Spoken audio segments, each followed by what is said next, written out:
Well, tradition that's been around since the 80s is back again for the 2024 holiday season. Our Jason Livia has more on the Festival of Trees. The 2024 Festival of Trees is in full swing over at the Blennerhassett Hotel in downtown Parkersburg.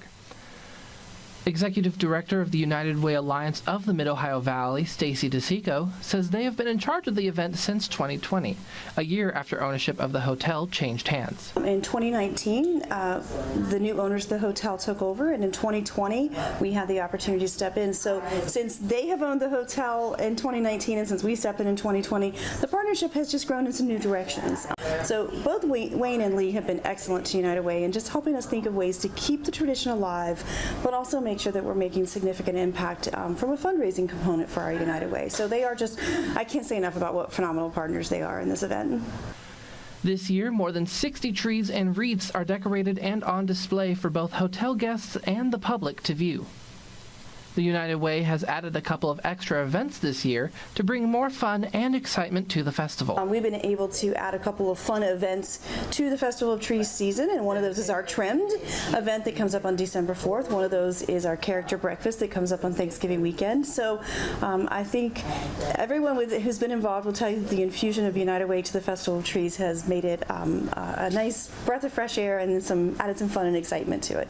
This tradition has been going on at the Blennerhassett Hotel for more than 35 years. DeSico says it's become an important tradition to many families across the region. This is a tradition. We have people who've brought their children to see the trees over the years. Now they're bringing their grandchildren to see the trees. It's one of our longest standing holiday traditions in the community. The trees are judged in 4 categories: traditional, contemporary, whimsical, and pop culture. But there's also a 5th category, a People's Choice Award chosen by the community. And we actually had a panel of judges that came in the very first week that the trees were installed with no signage on the trees, and they did a blind judging of the trees. There's also a People's Choice, so you can bring your family down, walk yourself through, throw some change, throw some dollars into the canister, and put your vote behind your favorite tree. There's also QR codes all throughout the hotel and on a large sign in the lobby. So if you're a cashless person, you can just swipe that QR code and vote for your choice tree there. All of the funds that the festival raises from the People's Choice Award, the character breakfast, the Trimmed event, and the auction will go back into the Mid-Ohio Valley.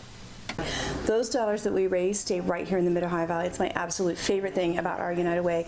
They'll go to support 12 internal initiatives that are run by your United Way that impact our friends, our neighbors, our co-workers, the people right here in our community. And they also go to support the more than 55 outside programs that we lend grant funding to each year. The trees will be on display until December 11th, the day of the auction. In Parkersburg, I'm Jason Livia. With WTAP News, this is Home.